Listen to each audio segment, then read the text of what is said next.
এই নির্বাচনে যদি বিএনপি ছাড়া অন্য কারো হাতে ক্ষমতা যেত, বাংলাদেশে গৃহযুদ্ধ শুরু হতো। এইখানে জামাতের রাজনীতি যত শক্তিশালী হবে, এইখানে আওয়ামী লীগের ফেরার ব্যাক করার সম্ভাবনা তত প্রকট হবে। এই 24-এর গণ অভ্যুত্থানের পরে এই 2025-এর তফসিল অনুযায়ী যে 26-এ যে নির্বাচন হলো, এই নির্বাচনে যদি বিএনপি ছাড়া অন্য কারো হাতে ক্ষমতা যেত, বাংলাদেশে গৃহযুদ্ধ শুরু হতো। বাংলাদেশ স্বাধীনতা সার্বভৌমত্ব হুমকির মধ্যে পড়তো। শুধু শিক্ষিত মানুষ, বেশি বিস্তারিত বলবো না, দুটো এক্সাম্পল দিয়ে বলতে চাই। ভেনেজুয়েলার প্রেসিডেন্টকে তুলে নিয়ে গেছে, কি হয়েছে? কোন বিশ্বের দেশ কি করছে? কিছু হয়েছে? ভেনেজুয়েলার প্রেসিডেন্টকে যে তুলে নিয়ে গেল, এটাকে পানামাতেও নিয়ে গেছে, তাই না? বাংলাদেশের জিও পলিটিক্সের জায়গা থেকে বিএনপি ছাড়া অল্টারনেটিভ এখনো নাই। সামনে তৈরি হয় কিনা আমি জানি না। এই আপনারা যদি অল্টারনেটিভ ভাবে দাঁড়াতে পারেন ভালো। তাই প্রমাণ নির্বাচন আগে আমাদেরকে পরিষ্কারভাবে বলেছিল যে আপনারা আমাদের আন্দোলনের সহযোগী, আপনারা আমরা একসাথে আন্দোলন সংগ্রাম করেছি, আপনারা সরকারি দলে থাকেন, বিরোধী দলে থাকেন, আমাদের সহযোগিতা থাকবে, আপনাদের সাথে আমাদের সম্পর্ক থাকবে। কাজে আপনারা যদি মনে করেন যে অপোজিশন রাজনীতি করবেন, এখন থেকে তৈরি করেন, সামনে অনেক সুযোগ আছে। আমি জামাত ইসলামীর একটা মজলুম, তারা অত্যাচারিত হয়েছে, নির্যাতিত হয়েছে শেখ হাসিনার আমলে, তাদের প্রতি আমার ফেলো ফিলিং আছে। উইথ ডিউ রেসপেক্ট আমি বলছি, এইখানে জামাতের রাজনীতি যত শক্তিশালী হবে, এইখানে আওয়ামী লীগের ফেরার ব্যাক করার সম্ভাবনা তত প্রকট হবে। কারণ জামাতের অবস্থান বিবেচনায় আওয়ামী লীগ ইন্টারন্যাশনালি এটাকে ইস্যু করে, এটাকে সেল করে রাজনীতিতে কাম ব্যাক করার চেষ্টা করবে। এখন এনসিপি ভুল করলে তো আমি সেই ভুল করব না। আমি কোন বিবেচনায় আমি তখন জামাতের সাথে যেতাম? আওয়ামী লীগকে ডেকে আনার জন্য? নো।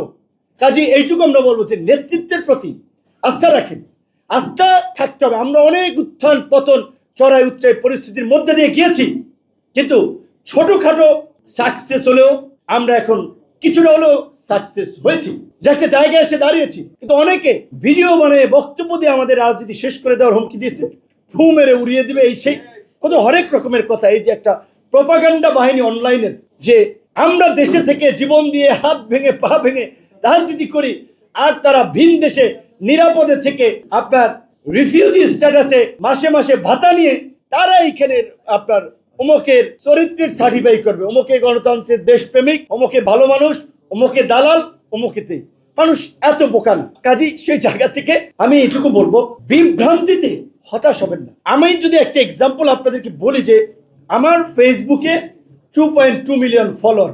এই নির্বাচনে আমরা বিএনপির সাথে অ্যালায়েন্স করেছি, প্রায় 1% মতো ভোট পেয়েছি। যদিও আমরা তো সব জায়গায় বিএনপিকেই সমর্থন দিয়েছি, আমাদের অন্য অন্য জায়গায় প্রার্থীরা দু এক জায়গায় দাঁড়াইছে, তাও বিএনপিকেই সাপোর্ট করছে, বিএনপির নেতৃবৃন্দ সমঝোতা করে নির্বাচন করছে।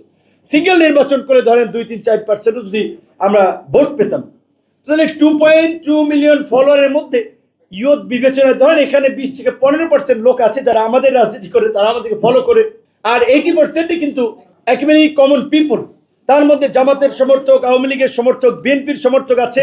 কাজী আমরা এই গণ অভ্যুত্থান ঘটাইয়া আওয়ামী লীগ বা ফ্যাসিবাদের যারা দোষর, তারা তো প্রতিনিয়ত আমাদেরকে ঘায়েল করার চেষ্টা করে যাচ্ছে।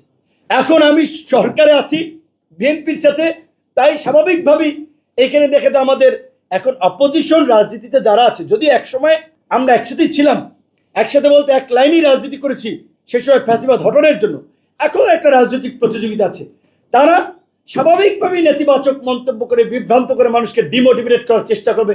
কাজী এই ফেসবুকে লাইক কমেন্ট দিয়ে তো বাস্তবতা যাচাই করা যায় না।